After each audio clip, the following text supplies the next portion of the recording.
आणि बुलेटिनची सुरुवात एका महत्त्वाच्या मोठ्या बातमीने करूया। कॅप्टन खरातची तब्बल 7.5 तास चौकशी करण्यात आलेली आहे आणि या चौकशीनंतर अशोक खरातची पुन्हा कोठडीमध्ये रवानगी करण्यात आली आहे। अशोक खरातवर तोंड लपवण्याची वेळ आली आहे। खरातनं स्वतःला मीडियाच्या कॅमेऱ्यापासून सुद्धा लपवलं असा सगळा प्रकार पाहायला मिळाला।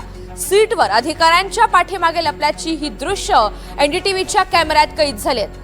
दरम्यान आज पुन्हा खरातची चौकशी होण्याची देखील शक्यता आहे।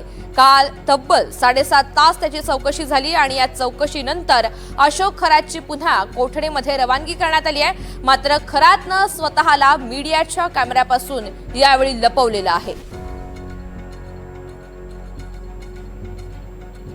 सीटवर अधिकाऱ्यांच्या पाठीमागे तो लपल्याची दृश्य एनडीटीव्हीच्या कॅमेऱ्यात कैद झाली।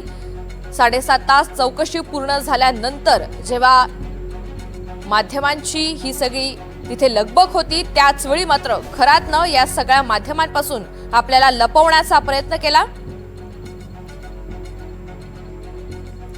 राज्यात गाजत असलेला भोंदूबाबा अशोक खरातच्या एक संतापजनक लीला आता बाहेर येत आहेत। यापूर्वी एका महिलेनं शोषणाची तक्रार केलेली होती। आता आणखी 3 महिला तक्रार करण्यासाठी पुढे आलेल्या आहेत। दुसरीकडे खरात याच्या नावावर असलेल्या मालमत्तेबाबत महत्त्वपूर्ण माहिती समोर आली आहे। तब्बल 52 सातबारा थेट खरात आणि कुटुंबियांच्या नावावर आहेत। खरात याच्याकडील काही मालमत्ता सामायिक मालकीच्या आहेत। सुमारे 1,500 कोटींच्या मालमत्ता असल्याचा अंदाज आहे। खरातसाठी जमीन व्यवहार करणाऱ्या सिन्नरच्या दीपक लोंढे याला पोलिसांनी ताब्यात घेऊन आता पुढील चौकशीला सुरुवात केली आहे।